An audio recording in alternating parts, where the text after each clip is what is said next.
Hello, everybody, and welcome back to Anyhow Anyway by Summer England. I'm your podcast host, Summer England, and we talk about all things bookish, cozy, smutty, and the chaos in between. And today I am here with the Chaos Witch once more. She's back. You are one of the most downloaded episodes so far, and I also think you're going to be lucky number 13. So the Chaos Witch is here again. How are you today? I'm great. It's been a good day. Restful, so good? Chill, overcast, which is how I like it. I like the sun to hide. I'm not a sun person. Go back to your house behind the clouds. Goodbye, sun. Thank you. The Chaos Witch read about the Ice Age and thought, I don't know what you guys were complaining about. That sounds great to me. It's not so bad. It's not too shabby. I'd make a little ice hole in the ice, and I'd just live there, and I'd be so cold all the time. It would be great. Oof. Yeah. I'd be dead in 2 days. Maybe a day. I got fat. I would last. I feel like I'd last a year. A year? I think so. In the cold? I think I could do it. I also think you have the mental, because there's the cold, logistic part of the cold. Right. But then there's the mental fortitude of the cold, and I really think that you'd excel in there because you are like, this is nice to me. This is great. I prefer this way of living, yeah. which I appreciate. I'm glad you're doing well. Thanks. I'm coming at you all live after writing 5,000 words in the coffee shop today.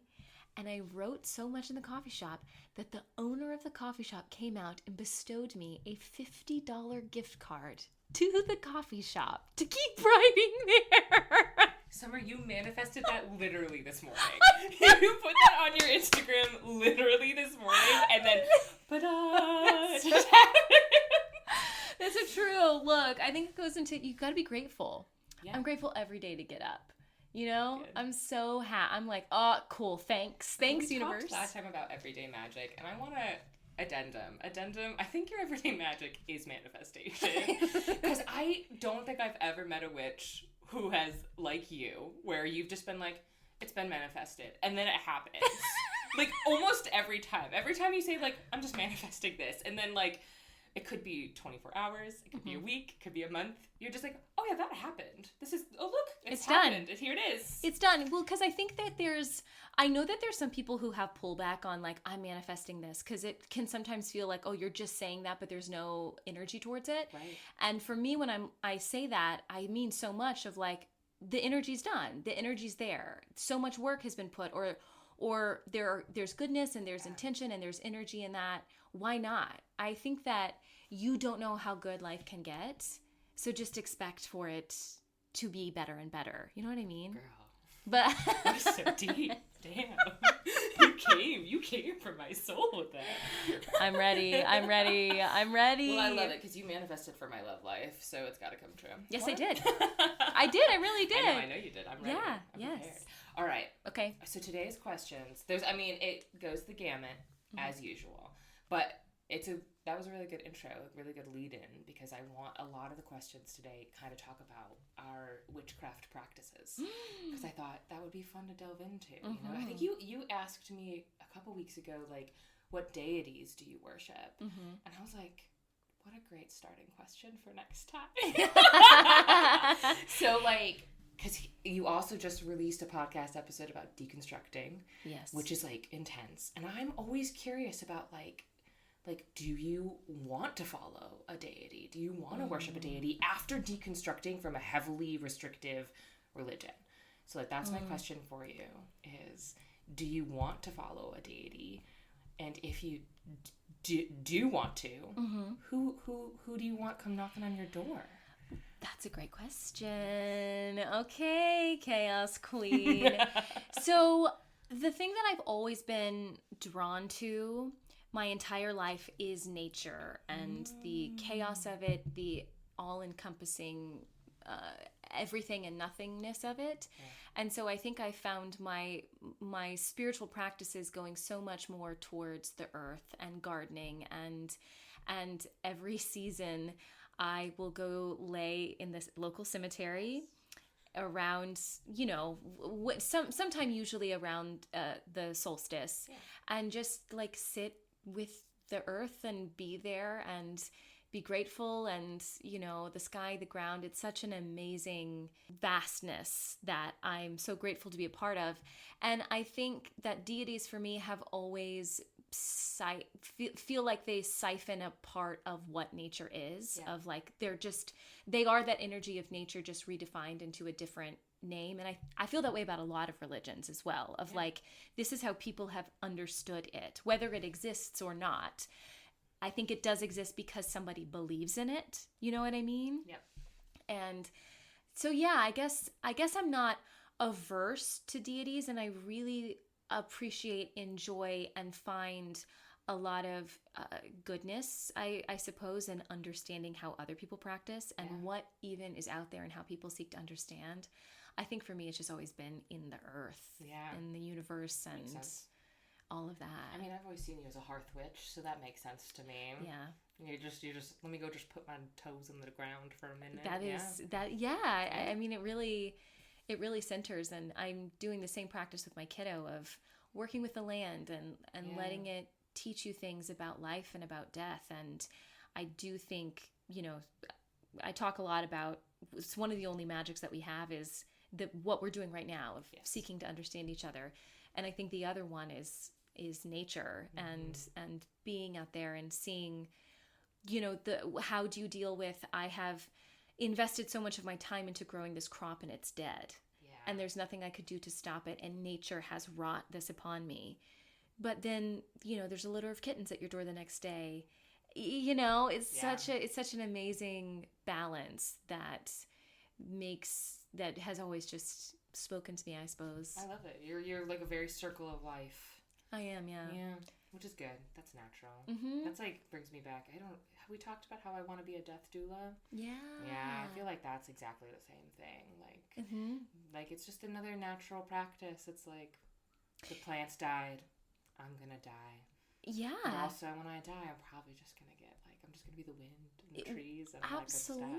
Absolutely. We go into that which has sustained us. Yes.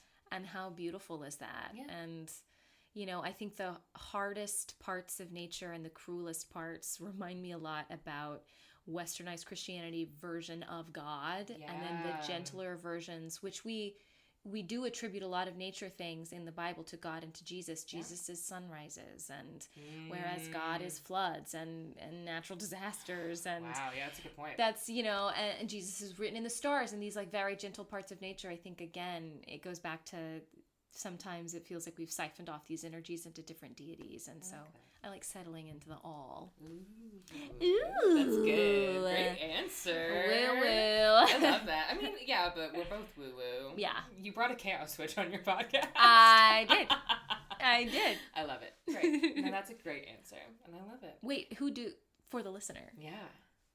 Who dost thou worship? I don't love the word worship. Let's start there. Right. I do not put any judgment or blame or anything like that on people who do use the word worship. But I come from Catholicism, very different from like just modern day Christianity, but worship to me has like such a different meaning in my mind because Catholicism is, you're kneeling, you're standing, you're kneeling, you're standing, right? It is truly worship, like a king, right? So for me, that never made sense to me. What made sense to me is follow. Right, I believe myself to be a follower of Nyx, who is the primordial goddess of the night, of darkness, and of chaos. Of just chaos in the world, which I love her. She's been awesome. My altar, I always have a little cup of coffee because she likes coffee offerings. So I usually have a little cup of coffee. I don't drink coffee, hilariously, but I have coffee for her on my altar. And all my magic works best at night. Like, I can do a spell during the day, but it doesn't work well until the sun goes down. Yeah, it's really weird. Like, if I do magic at night, like when I did your house spell, I had to do it at night because otherwise I don't think it would have worked. I see. Yeah. I mean, and I think that's so beautiful of intentionality. Exactly. Of what resonates with you and going against that. Yeah. It's not going to be as helpful or magical. No, not even a little bit. Okay. The moon's got to be full. I gotta be outside, soaking in the star beams. Following the goddess of coffee, does not drink it. God, does not drink coffee. Love her. I'm so ready. Right, hard left turn. Ooh. Any artist in all of history wants to paint you. Who is it? And how do you pose for the painting? Oh my God. Mm-hmm. No. Yes. Oh no, I'm forgetting the guy that I would want. I think his name is David something. He's like a post-impressionist French guy, but it's more like he saw everything in these sporadic bits of color. Ooh. So he's like a weirder Claude Monet. Oh, I love it. And I would love to know, I guess, what colors he sees on me. I wouldn't want like a portrait artist. I would want somebody who does landscapes. That very tiny moment of after Impressionism in France specifically. Ooh. That's who I would want. You have some soul connection in France, don't you? I do. I need to go there. You gotta go. I gotta go. I want to do your geomancy so bad. I want to see where your ley lines are. Oh, right. Crazy places. All over, everywhere. It's because, my 76th aunt is Cleopatra, so my sister and I are just fucked in the ass. Is that real? That's real, yeah. No way. Yeah, okay, so random segue is that, so my dad is one of 24. Okay. One. Yes. My grandmother immigrated over here from Greece. Yes. And had a bunch of kids. It was crazy. One of my aunts, filthy rich, what is that show called where famous or rich people go find their roots? Do you remember? They do like a glorified 23andMe where they go around and they travel to libraries and they go with these like DNA specialists. And so she submitted to my sister and I this huge comprehensive study of the people that my sister and I were directly related to, and she had gone all over the world. She'd gone to libraries in Egypt. What? Yeah. So you are directly related to Cleopatra. Yeah. That's insane. Right? That's crazy. And the last woman who was burned in America was one of our grandmothers. Wow. Yeah. Wow. So you know, I worship nature. Burn me. That's an incredible answer. Okay, the follow-up to that question, going back to the painting question, is would you take it or would you let him keep it after he painted it, right? Like, would you take it with you and hide it away so that it was just yours? Oh, no. Or would you let him keep it and, like, let history do with it as... I feel like it's history's to do with. I would feel so horrible. I have some ethical conundrum with people keeping artwork of, especially of these great artists. Right. Of that's just going to be in your house. Though it was meant for the world to see it. Yeah. I could never do that. I would think I would bring a curse upon myself. On your own person. On my own person. It would be like the picture of Edward... Who am I thinking? The picture of Dorian Gray. Dorian Gray, yeah. Yes, yeah. A little lip pull there. A good one. I love that answer. Mine was boring. It's just Edward Degas. I was like, I just like how that man draws. I don't think that that's boring. I don't love Edward Degas history, right? Sure. He was pretty gross as a person. Yeah. But when I was young, we had to do this project in art where we had to go to the museum and look at all the artwork, and we had to pick one that we were gonna recreate, right? Okay. So we had to with watercolors or something crazy like that. And so I tried to recreate one of his ballerinas and did it over and over and over again because I loved it so much. Oh. And I just loved his ballerina portraits. I think because I like the slice of time. Mm-hmm. I like that it felt like he was capturing a moment, not capturing a person. That's a really good way to put it. Yeah. So That's a great way to put it. Because I don't want to sit down and be like, hello, I'm here. Now paint me. The Mona Lisa is great, but I'm also yeah, but what did you do exactly after this? Yes. What did you walk away and do, Mona Lisa? Or before it? Or and this is the question. How did you die? Right? Yeah. Mm-hmm. So for me, I think I like Degas. I know what the ballerina is doing. She's stretching. Yeah. That's what I want. Because I kind of picture Edward Degas following me around for a day and then deciding what moment to paint. Yeah. Or we could see where Picasso would put our boobs on our face. Oh, yeah, that'd be great. I love that. Okay, change our answers to Picasso. Picasso. Same vein. You get to live in a book. Any book. You can't come back. What book? Oh, I can't come back. Can't come back. So I'm leaving everyone behind. You're leaving everyone behind. Oh, wow. You go into a book, can't come back. I can't come back. I'm leaving everyone behind, including my kid. Yeah. So this is a hard one. Yeah. Okay, well, I guess it's going to be Lord of the Rings. Yeah. It's got to be. Because one, trilogy. Yeah. I'm not going to get bored. No. Two, I would miss my kids so bad. I think, though, that being surrounded by hobbits, fae, and Aragorn. Please refer to last Chaos Witch episode where we talked for so long about Aragorn double opening a door. Exactly. And I could, Shadowfax would let me ride him. He would. Yeah, he would. I would. Gandalf would be like, you can't ride him. And then he'd be like, watch me. I'd be like, make a believer out of me, Gandalf. Well, the follow-up question to that was, you can bring someone with you, but they also can't come back. Who would you bring? Oh no, this is so hard. Yeah. I feel like I should say my kid, but there's so many people I want to bring with me. Oh no, I love so many people. I love so many people. Really, there's like 5 people. Yeah. That's like, okay. But I think I'd have to bring my kid. Yeah. Yeah. Makes sense. I bring ye old kiddo. Just like set him up in the Shire for a while. Yeah. Let him get raised by a hobbit. Yeah, he'd be fine. And then like once he's like old enough to fight and stuff. Right. He can become one of the Dunedain. Oh yeah. Yeah. He'll live forever. He will. Mostly forever. He will. And he'll forgive me for taking him away of his normal life. Oh, sorry, kid. I don't think he'd be that much. I don't think he would be upset at all. He'd like show up in the Shire and they'd give him food and they'd probably give him beer because, you know. He'd be the tallest guy there. He'd be so fucking tall. You're obviously an adult. Yep. Here you go, kiddo. Yeah. Here's half a pint.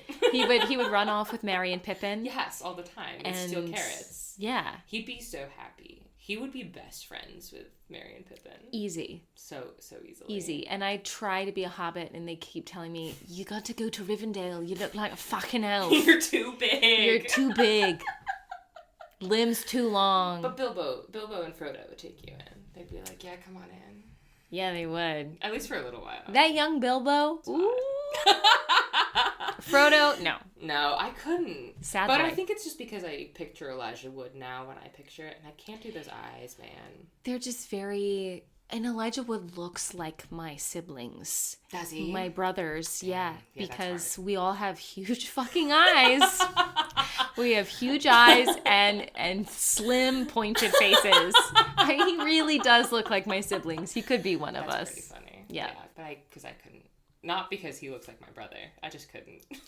Yeah, that's fair. Yeah, He's like perpetually 12. Yeah. Mm-hmm. No hate to Elijah Wood. Great actor. My God, yeah. But like, no, I couldn't do it. I'd want him to be my best friend. Totally. Right? I'd want him to be my buddy. I want to go on adventures with him. Everybody wants to be buddies with Frodo. Yeah.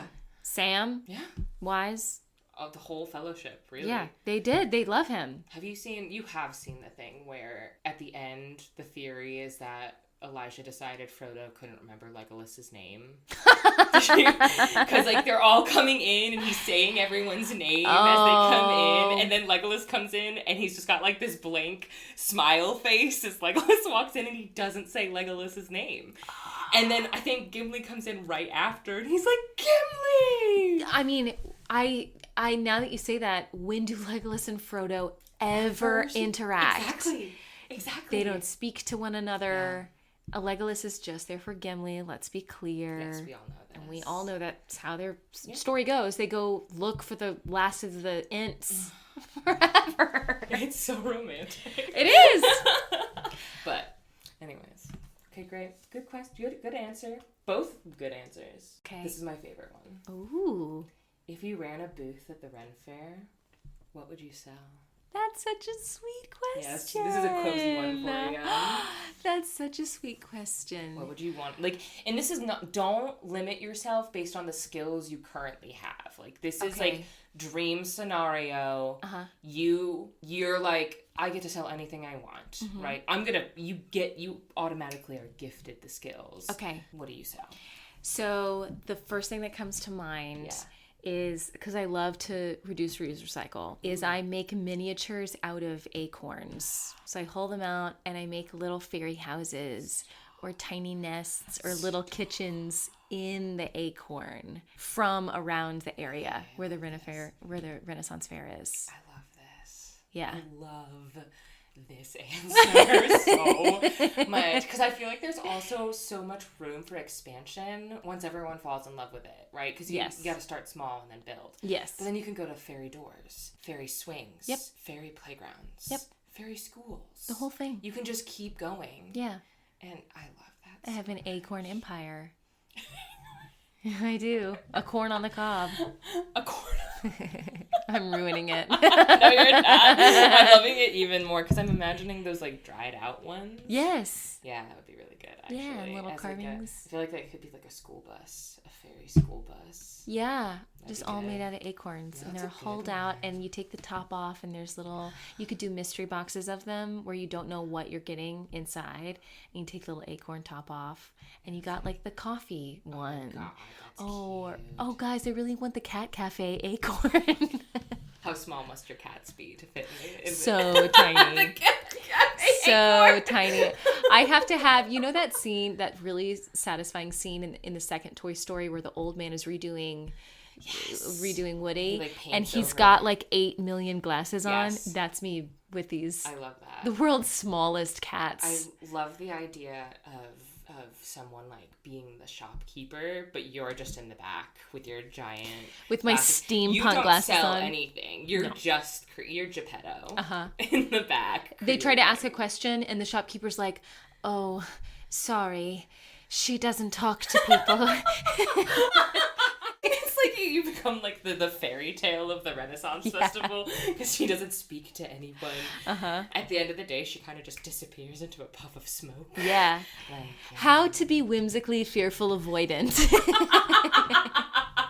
how to never talk to anyone. A Summer England story. A Summer England story. Yes. That's really good. The follow-up question is, do you have a Ren Fair character when you go? My Ren Fair character is kind of a Hobbit adjacent. So Okay. I got very lucky where a follower made me a handmade corseted Hobbit costume. And so I'm kind of just myself in like my okay. truest Yeah. frolicking form. When I went to the Ren Fair with my partner this summer, he was like, everyone here is like in character, but it just feels like you're more this is yourself. Like this is just what you wear. There's nothing just dug different. into the earth and you're like, here I am. That is. I am wanting to develop a character. Yeah. That's like Van Helsing sort of, so completely left turn. But the girl I go as now is just like Summer the Hobbit. But that's great. What's Especially because this was your first, you went to your first Ren Fair this year, right? No, I had been to ones before. Okay, great, Yeah. Okay, I was mistaken. But No, you're good. what were we going to ask? What's yours? Listen, so 'Cause you're Lore a Ren Drop- Fair Yeah, major. Lore Drop is that I was a professional Ren Fair actor for many, many years. My home fair is Sterling. Shout out. Go to Sterling Ren Fair. It's fun. So, like, when I went, I was given characters. I built the characters, but I was given jobs, right? That's kind of how it works when you're cast. So my first 2 years, I was a washer wench, which honestly, it's one of the best jobs at the fair because you have to get wet like 5 times a day, and it's so hot. Yeah. It's so hot. So you get like 5, 6, 7 costumes that you could change into throughout the day, and you're just constantly in the well, splashing each other, being bawdy, being raunchy.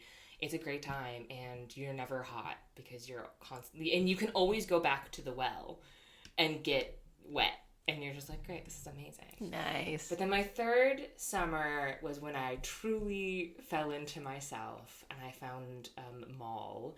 She was a pirate. I do be Mole Child, second first mate of a currently sunken ship, and siren of the seven seas upon 2 legs. That does mean they spread, lass. So yeah, I like developed this lesbian pirate character, and all of the directors were like, it might be a bad idea to be a lesbian pirate. Maybe don't do that. I think you're gonna have a hard time with the patrons. And I was like, I'm gonna do it anyway. I'm doing it. I got this. And what ended up happening was that I did all these super fun, amazing bits where I was stealing patrons' women from them because I was a pirate. So I wanted to steal everything, including the women. And I would just steal these women. I would flirt with them. I would like write poems just like out of thin air to them, and then I would walk away with them. I'd like put them on my arm, or I'd bridal carry them away. Like I'd just pick them up and leave, and a lot of times she would just accompany me for a while, like 15 minutes, 20 minutes. I think the longest was like an hour. I had a woman just walk around the fair, and I just like paraded her around as my stolen woman. People are about to write fan fictions about this right now. It's wild that your bosses said not to do that, only because Ren fairs are the horniest, gayest places. I know. Because it's kind of kinky. Yes. Everybody's everybody's role playing. The stories I have about working at Ren fairs across the country is a little wild. Yeah. They're the most kinky place I've ever been in my life. They are so kinky. Yes. I went to one and I wanted to leave after a while because it didn't matter where I was. They were like, "Hey, lass, can I take you to the bed?" Like they were just open proffering. About it. Yes. Yeah, and I was like, "No, I where do I? you don't know me."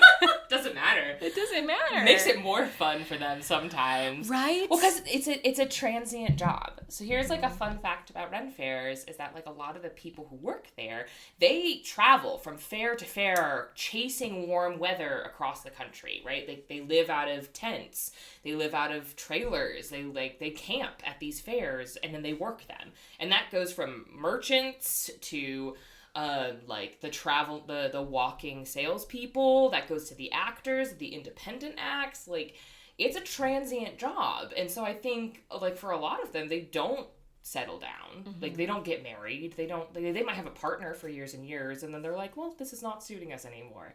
And there's a million strangers that I see every day in this job. So I think that's like part of it is like they saw a pretty woman and they were like, would you like to go have sex in the apple orchard? Genuinely. Let's do it. I went to this one, and it's where I got my favorite belt. They were a secondhand shop, which I had never seen at a Ren fair before. That's cool. And had like all of these old, doublets and things like that. I love that. I went in there. The owner comes up to me. It's a married couple. Yeah. And he said, my wife says when I see a beautiful woman, I can come talk to her. And, and I was like, what? And his wife was behind the till eyeing me. And I was like, what? So confused. Well, and that's the other thing is everyone is polyamorous at a Ren fair. Absolutely. Everyone. And that does not mean everyone is healthy poly. Which almost no one is. I've met a few healthy poly people. I won't besmirch the name of the Ren fair healthy poly scene. But there are a lot that I'm like, I will not be getting involved. This is a mess. But like I definitely got eaten out on the washing well. Oh. It was a great experience for me. Oh my God. Yeah, we had like a party and I was dancing with this guy and I kind of knew him. Like he was working at one of the booths. And so like I had flirted in character with him like the whole summer. I was a washer wench, so like obviously. And then we were like dancing at this party and I was a little drunk. Not like a lot drunk, like just a little buzzed. And I was like, I would like a sexual experience at my washing well, and I would like it now. And so I took that man away from the party, and he ate me out on my washing well, and it was an incredible experience, I will say. Lore drop. Yeah, lore drop. Bigger lore drop. Wow. It was a great lore time. drop on lore drop. So listen, if you go to the Ren fair, they're all fucking. Yes, they are. All be fucking. They are. Lesbian pirates. Your washer wenches. The knights, fuck the most. Oh, absolutely they do. If you can get yourself a night early in the summer, if you're on cast or an independent, like usually that's like you're set. Yeah, at least for the summer. I think I would be the most abstinent stall of all time. I'm realizing in this kerfuffle, it's too much. It's way too overstimulating. Oh yeah, I can do it now. I'd have my acorns. I would be like, go. No, thank you. Shoo. I feel like you would there would just be glitter in weird spots on your body from all the acorn designing you'd be doing, and you would just try to it would just be everywhere. It would just be too much. You'd have twigs in your hair. You don't want to. Yeah. Just leave. Yeah, please. Your eyes would be giant every time someone looks at you. Yeah. The story of my life. My eyes are too big. I'm not interested. Don't look at me. Don't look at me. Don't talk to me. Don't touch me. And they say, "But would you like to marry me?" How many marriage proposals have you had in your lifetime besides the one that you said yes to? Okay, which is my ex-husband. Yes. Okay, besides the one that I have said yes to, I have had 1, 2, 3, 4 marriage proposals. Like real ones. Yeah, I mean, so you can tell me what. None of them had the ring with them. Oh, sure. But it was like, marry me. Marry me. Ready. Let's do this. Yeah. And no, one of them was my camp counselor. I was 17 and he was 27 years old. No! Lord drop! He is like a semi-famous guitarist now. And he was my camp counselor at Christian camp. Oh my God. And he would sit and he would play the guitar to me around the fire. And we went out a few times, and he found out that I didn't go to prom, right? Okay. And so he has this old car that he had redone, some old Mustang. Amazing. Opens all the doors. He plays John Mayer's Gravity, and he's teaching me how to dance, all this stuff. I literally couldn't be less interested. Yeah, no, of course not. I don't know. It just wasn't there. Right. And so I think to myself, I'm going to botch a date with him so he doesn't ever do it. So he takes me fishing. I'm a country girl. You are. I grew up fishing. Yes. I have fished for my food. I know how to do it. And he has these really nice poles, and I think to myself, okay. He just bought those yesterday. Yeah, I get them caught in the trees. I break the line. I'm getting them caught in weeds. He thinks it's adorable. I was about to say, he's going to find that so charming. And I can't get away from it. And then the end of that night, he was like, "You're the girl I want to marry. Will you marry me?" I said, "Oh, I have a friend's baby shower I have to get to." That is the best no to a marriage proposal I've ever heard. I'm so sorry. I have to go to a baby shower. I have to go to a baby shower right now. Bye. Right now. She needs me there right now. Goodbye. We have to do those fucked up games where you melt Snickers in a diaper and eat it. Oh, I hate that stuff. I hate that stuff. The worst one was the most recent one. Yeah. Because I had to go perform an opening night of a show. I remember that. And 2 hours I was just trying to eat my chicken. Yeah. And got the marriage proposal. Yeah. And I was like, Yeah. A lot. Just let me eat my chicken. Just let me eat my chicken.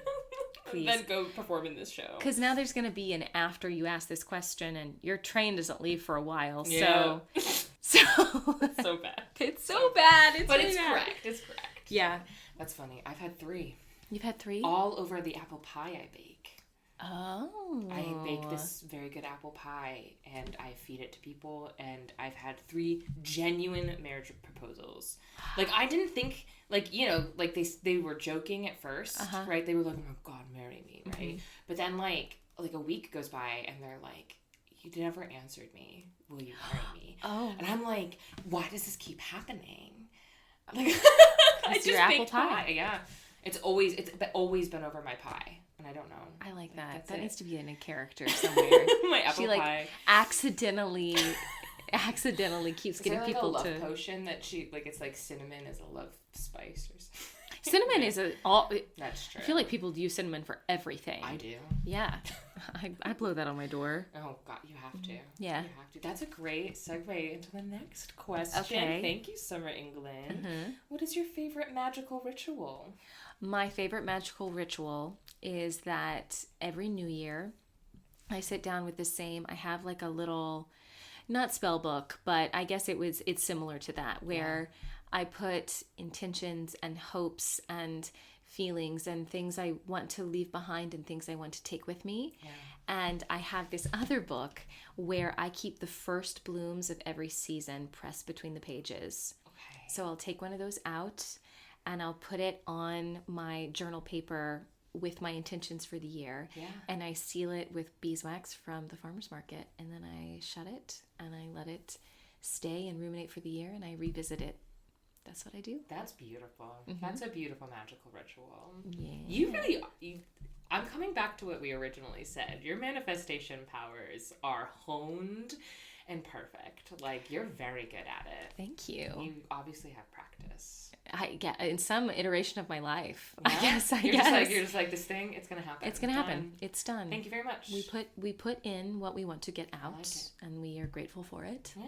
And we move forward. I'm so impressed with you. I love you so much. I love you. My question, the follow-up question to that is like, how did you find it? How did you start doing that? Was that an idea you found somewhere, or did you just start doing it? Everything in my life I just started doing. I love it. I think the once I left kind of the high control situation, I was able to spend a lot of time with myself and lived alone for a long time, still do. And so there was this sort of element of getting to know myself and these curiosities that I had always had. And one thing that I do think I am grateful for growing up in religion is the process of prayer and singing and the ways in which you can worship or follow or such. And I already had those in my brain and in my heart, but I just reformulated it to where it wasn't making something go away or to an end, but kind of that practice of a daily ritual of being thankful for the things around you, and what are you working towards, and how can you pour light into that. And so that's just, I mean, my biggest thing is always just with intention and what I'm drawn to and what resonates with me. Just like what you said of, oh, these things really only happen at night for me. Yeah. And that's where mine has always been, is just in florals and garden and writing and the tactileness of nature. And I just kind of do what feels right. I just found it. I love that. Yeah. That's a really good answer. I think that's a good, and why I think that's a good answer, I have a caveat to it, is that, like, I think that's witchcraft in general, right? Like, and that's why I like it so much. Both of us come from somewhat high control relationships with Christianity. Mine, I don't think, was as high control as yours. I will be very frank about that. You know, Catholicism in upstate New York was not that bad. Like, it's no Southern Catholicism for sure, right? But, you know, I think it's beautiful of, like, adding to your life instead of taking away. And it's beautiful that you're like, you get to kind of discover the things that work best for you and what you like and what you want out of life, right? It's really like witchcraft being a practice for self-care, and witchcraft being a practice for, like, how you want to live your life. Yeah. And I think that I've sometimes had difficulty because I've met some people, not to sound like an asshole, where they're like, I'm a witch. And I'm like, does that just mean what does that mean to you? Yeah, like, what are you saying, you like Stevie Nicks? Because some of these people are just that way. Like, they have eyeliner and they like Stevie Nicks or whatever. And for me, I guess I'm like, everything I do, when I say it out loud, people are like, you're for sure a witch. And in my brain, I'm like, I just have a relation. I have a relationship. I have a practice. And, you know, if somebody asked me if I was a witch, I would be like, what does that mean? Right. What does it mean? But yeah, I think that it is just, you know, getting to know what resonates and what is above and what is below and what is inside and what is outside of you. Going back to the REN Faire question a little bit, is something that I found really helpful in magic is, you know, they always say, like, as above, so below is like a very common witchcraft phrase. A thing they say at the REN Faire, which I always really love, is merry meet, merry part. And then oftentimes they'll let it go, right? But the ending of it is merry meet again, right? So you let it kind of trail off so that when you do meet again, it's merry meet again. Oh. And that's, like, I always thought of that as, like, a very good witchcraft thing of just, like, well, yeah, it's all about, like, developing these relationships with people, with yourself, with nature, with the world around you. Yeah. It's that merry meet a person, meet nature, meet the world. And you're going to have to part. Like life is full of endings. And, like, hopefully they're good endings. Sometimes they're not going to be, but that's okay, too, you know? You have to have the good, the bad, and the ugly. Yes. I'm full of like little one-liners today. Damn. You are. Yeah, but the marry part, you know, and then maybe, hopefully, marry meet again in one way or another, you know. So. Oh, yeah. I love that. Thanks. Books end all the time, and we keep reading. Exactly. Summer. That's not fair. How dare you? Someone write that down right now. Call the lit agent. Ma'am. Hey, to my sweet, sweet literary agent. Aren't you glad I'm yours? She is. All right, let's move on. That got deep. So we're going to have a fun one. Okay. I think this is going to be a really fun one. What is your favorite piece of lore to drop? About you, about you, like your lore. Like, what is your favorite? Because we talk all the time about how I love to lore drop. My middle name is Lore Drop. So like, but you do it too. So I want to know, what is your favorite thing to just be like plop, plop. Oh, by the way, plop. I mean, darkly, some of my favorite lore is like some of the saddest shit. Because when people meet me, they're like, "Oh my god, so sweet," and I'm like, "So I grew up in a basement." And that's such a good question. I have so much lore. We are full of lore. Oh man, I knew it was going to be a hard one, but it's a fun one, right? Because it is. I think here. I'll start talking so that you can think. Okay. I think lore is like the best part of life, right? Like doing things for the plot, saying yes and to life, right? Like it's my favorite activity in life. Mm-hmm. I'm like, I am gonna say yes to this because the most common piece of lore that I drop is that I lived in Poland and I speak fluent Polish. Like it is crazy lore. It's a good one. Like people are like, you speak what? And I'm like, yeah, it's the second hardest language for an English speaker to learn. And then I start speaking Polish, and then people are like, why did you live? Like, it starts conversations, right? And it's the best part about lore dropping is that I'm not dropping it just to be like, look at me. I'm dropping it because I'm like, this is going to start a conversation. Yeah. I'm going to learn why you're so interested about Poland. I'm going to learn maybe you're Polish or maybe you're German and you want to go to Germany and you already speak German. Like, I use lore dropping as a way to just be like, let's be friends. Let's do this. Let's start a conversation. Here's the weird fact about me. What's a weird fact about you? Okay. So when I say I grew up in the country, I mean I grew up in the country. Not only that, I grew up as a small child farming in the country and oftentimes had run-ins with wild boars. Oh. So I would be 9 years old and I would hear, because we were in eastern Kentucky is where the farm was. So already we're in interesting territory. Yes. And there were so many wild animals and predators in this farm area.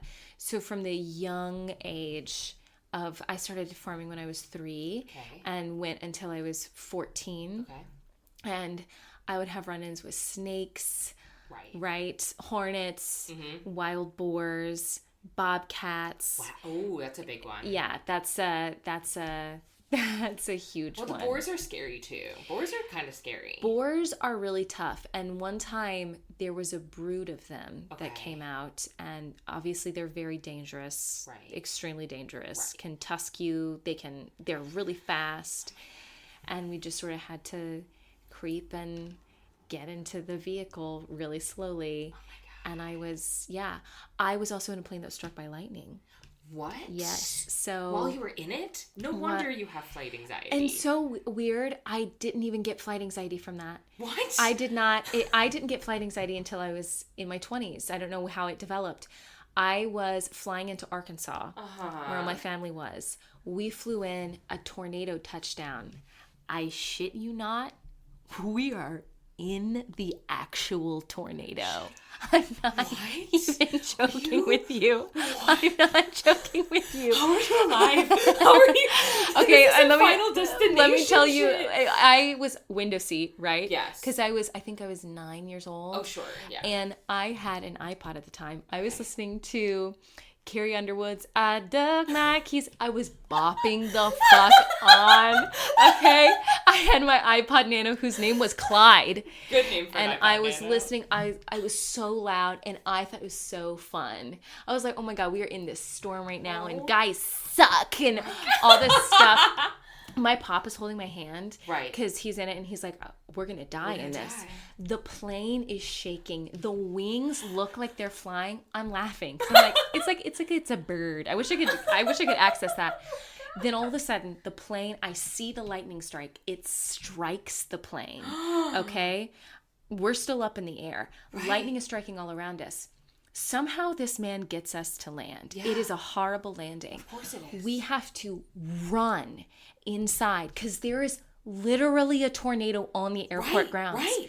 We run inside and they get us to go into the bathrooms and it's so bad. The airport windows are caving in. They're bouncing in and out. I've got my iPod in. You're and so bopping. It's to the beat. I really wanted you to say that it was Eye of the Tiger. I don't know why I thought that would be funny, but I do like that it's Carrie Underwood. Yeah, that's appropriate. Yeah, I've gotten almost struck by lightning an inordinate amount of times. I suppose that's another lore. You know that's a thing, right? Like, really? People, like, if you have been struck by lightning, oh my God, there's a praying mantis on the window. I'm so sorry. That was crazy for me. That's the second one I've seen. That's probably a good omen. I hope.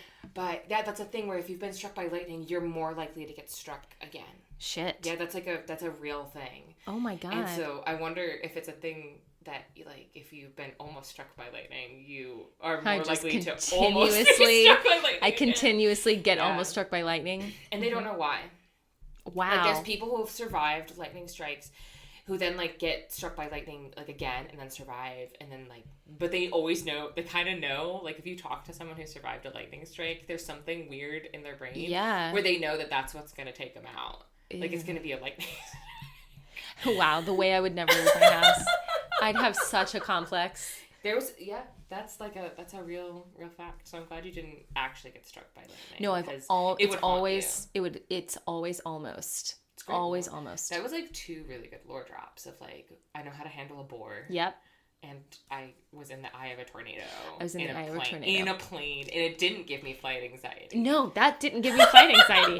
I just sort of got it. It was just there. It was just all of a sudden, like, we're really high. Why am I in the air? Yeah. What is happening? We are really high up, everybody. Hey, everybody.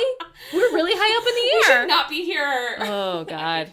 Mm-hmm. The follow-up question to this, it's such a good question, but it's, what is the most wild thing you've yes-anded for specifically the lore development?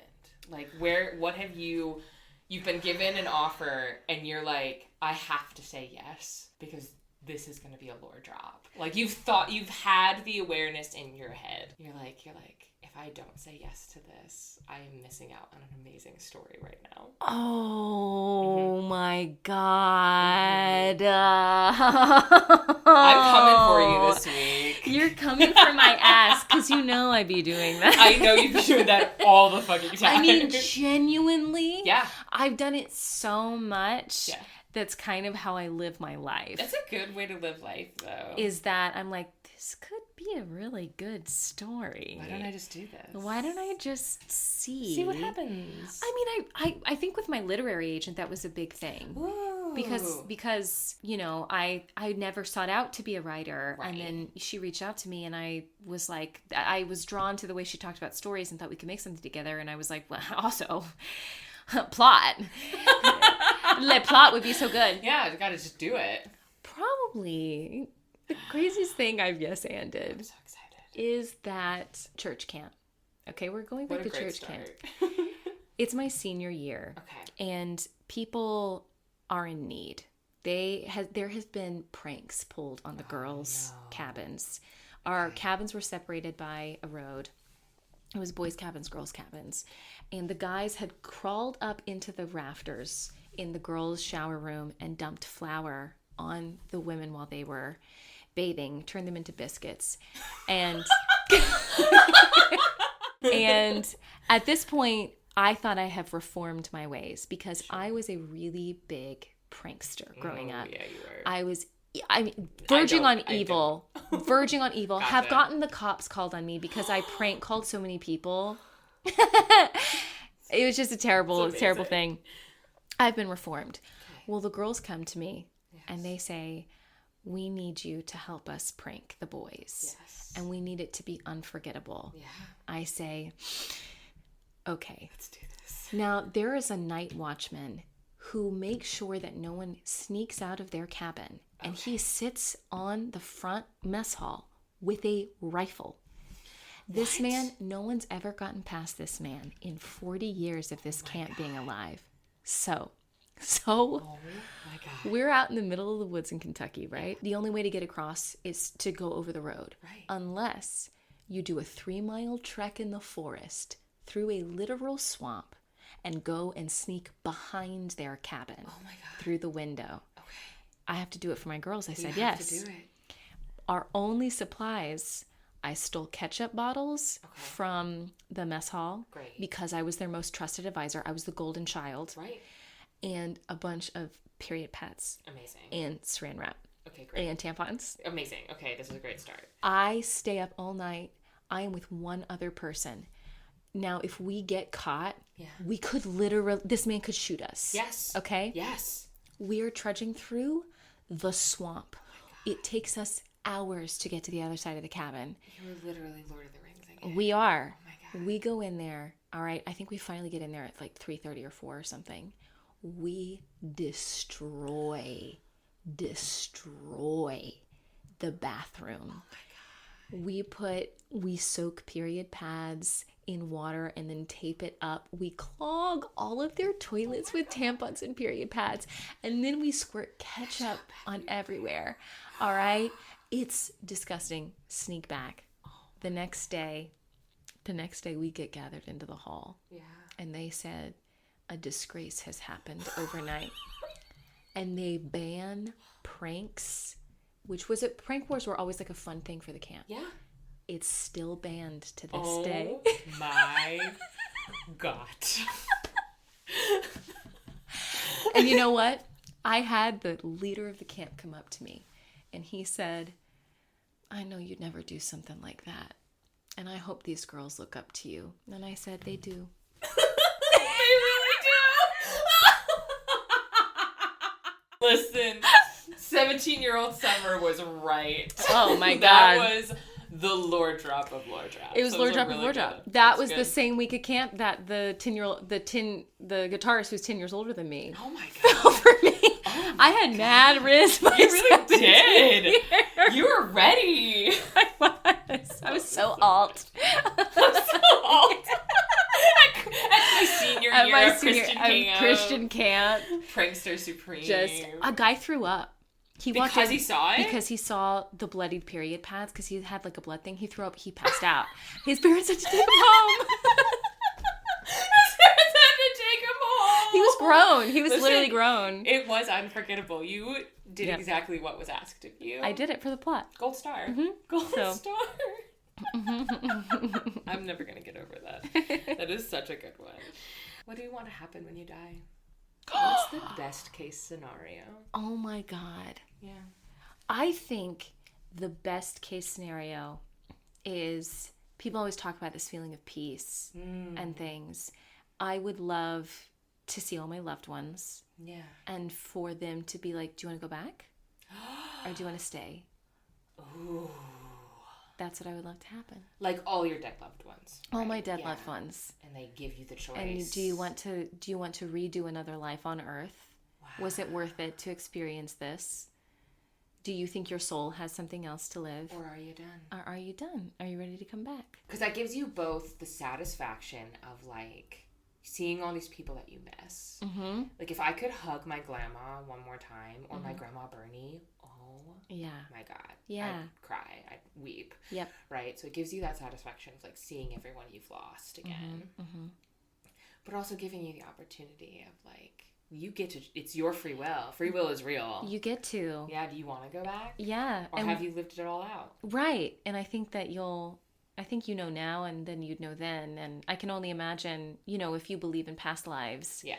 I'd get to go up and I would recognize, there would even be more people Yes. that this version of myself doesn't know yet. Yes. That's Yeah. that's the part I really want. It's like, I want to be able to go into the ever after. Yeah. And I want it to be like a river of all my past lives. So Yeah. it's like, oh my God, I see it all. Yeah. And because I do believe in past lives. I think, and I think I'm pretty old. I think this soul has been around too many times. And so like I would love to be able to like see that. And that's a great image. I really love that. What do you think the afterlife smells like? Or do you think like there are senses? Like, do you think it's like that's not necessary anymore in the afterlife? Or because like I was like, smell is kind of a thing for me because I had nausea for so long, and now I can like start to smell things again, and I'm like, what does it smell like? What does this smell like? What if I just go in here and sniff and leave? I think it has to smell like the first snow when the air is clean again and you forget what that smelled like. Yeah. Because, you know, summer and spring have beautiful smells, and so does fall. It's crisp, but there's something about the air feels like it's kinetic, but resting. I think it smells like that. That's good. Oh my God. I love the idea too that like, I don't know, like I'm going to come back to like that you get the choice. Your soul gets the choice. It's not like there's no order, it's not a rule, like that's because I feel like that's human made, right? Yeah. Like souls don't have rules. Yeah. I've never seen a soul with a I don't know, like a rule book. No. I mean, you don't see ghosts out here with like, I have to follow paragraph Let 10. me actually check my philosophy book on that one. And I think, that goes to, how I live my life right now is every day I have the choice to make this day different than yesterday. Yes. For good or for bad. Yeah. And I think if there is whatever is in the after from another when and all that, I'd assume it might be the same because that's what we have now. Yeah. So that's good. I love that. We're encroaching on an hour. Do you want to top us off? Oh my God. One last question. Yes. I got so excited. Here, this is a good one. What's your favorite tarot card? And does it differ from the one that like speaks to your soul? I'll round us off with another magical question because that's been the theme of today. Yeah. Is like our magical practice. So like the card that has always followed me is the Fool. And granted, I don't know a ton about tarot. Sure. So, but that one has always followed me. And then the one I'm always drawn to is the Empress. Yes. Yeah. Like that's kind of the one that speaks to your Yes, for good and for bad. Yeah. It's much how I feel about nature. I understand that there's benevolence and malevolence in it. You contain all of it. Yes, we all contain. Those are mine. That's good. That's good. Is yours the Hangman? Is that the one that follows yours? The Hanged Man. The Hanged Man follows me everywhere, which I think is accurate. Like looking at my life, because your girl be an Earth sign, and I've always lived my life like trying to control everything that lives my life. That was like the beginning of my life all the time. I have anxiety. I suffer from panic attacks. So like controlling things that are uncontrollable has been like the Sisyphean task for me, right? And it has brought a lot of pain and sorrow to my life. And the Hanged Man is always what haunts me of like, you gotta let go. Like the universe has you. You have to trust. That's what the Hanged Man is. It's like letting go. Got it. Letting the universe trust the universe that it will take care of you and give you the things you need when you need it, right? Okay. Like that is very much what the Hanged Man means. And I love that, right? The practice of it is much harder for me because I'm like, I would like to make sure that this happens and this happens and this happens so that I don't cry. but it's the version, like if you had met me 10 years ago, I don't think we'd be friends. I was much more, like a very nitpicky, very particular, very like I had to do things a certain way. I was like, if you're not doing this the right way, I'm gonna like cry. I'm gonna have an emotional reaction and I'm gonna guilt you into doing it. Like very unhealthy. But like now, I've done a lot of work and like the Hanged Man, I'm like, I always have to remember. It's gonna be my next tattoo, is the Hanged Man. But I want her to be a woman because And yeah, and then the one that I think represents who I am has always been the High Priestess. Okay. Yeah, very similar to the Empress. Yeah. Same vibes, but like she is more about spirituality of the world. Empress is more about like this is the land and I am its caretaker. And the High Priestess is like, magic is the thing of the world and this is how I take care of it, right? And so those are my two cards. For you, the Fool is very much about new beginnings, which is very good for you, right? That's the start of the major arcana. It's the beginning of the story. Technically, the major arcana is the story of the Fool. Like that's what he's going through, all of these stages of life, right? And then because the last one is death. Yeah. Right. Which is not a bad thing. It's like reincarnation. It's a great thing. Isn't the worst card the Hand of God? Isn't that the one you don't want? The Tower. The Tower. Oh, okay. I don't know I've never heard of the Hand of God. Maybe that's in only the mean decks. It might be in mean decks. My ex-husband got a reading one time, and they were like, "Ooh." I think. Uh-oh. I don't know where your ex-husband went to get his tarot reading. I've never heard of the Hand of God before. Okay. But the Tower is generally, and again, here's my thing. I'm gonna destigmatize real quick any of those bad tarot cards, right?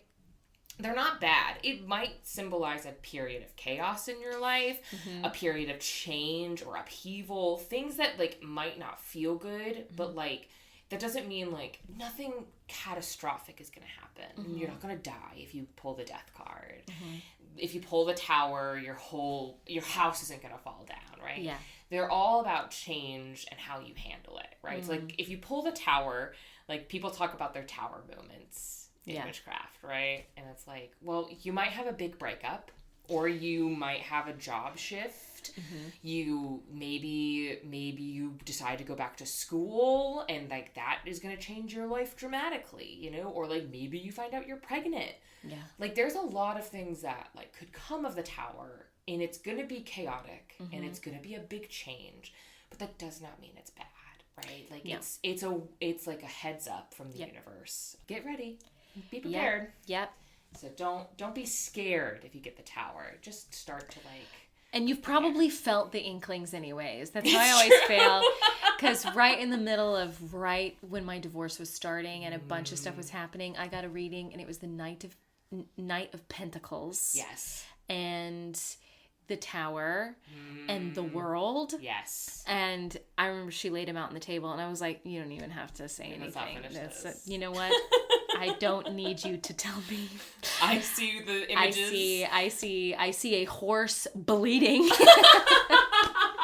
I see fire coming out of a tower. Yeah. People falling out of the tower. I get it. I get it. I know what I'm heading into.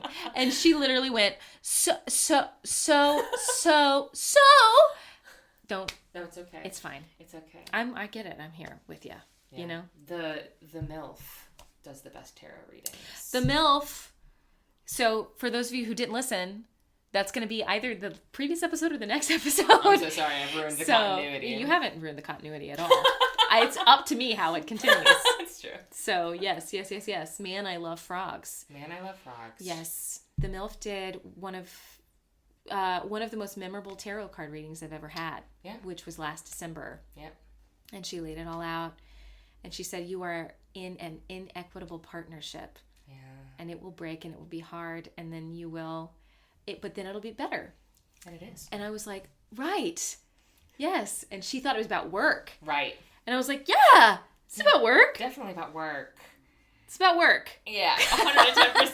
I still have the picture of that. That's good. That's good. Yeah. She is the best. So she's the best. That episode. She's great. She's the best. You're the best. You're the best. Thanks for being on the podcast. People love you. I love you. I love you too. I love the listeners. Thanks for listening. Thanks for downloading. And don't forget to ask these questions of your friends. Yeah. That is the point, right? These questions are fun for everybody. And chaos questions are how you make new friends and how you get to know your current friends better. I love these way more than the 36 questions to fall in love. Which is, if I got lost in a grocery store, what aisle would you find me in? Fuck off. Why are you getting lost in a grocery store? Yeah, are we adults? Why are you in the world's biggest grocery store? Why is the grocery store a labyrinth? It's so funny that you think that's where your brain went to. I'm like, how did you get lost in a grocery store? Why is this a question? Oh my God. Well, thank you all for listening. I'll see you next week. Stay cozy, stay bookish. Bye. Bye.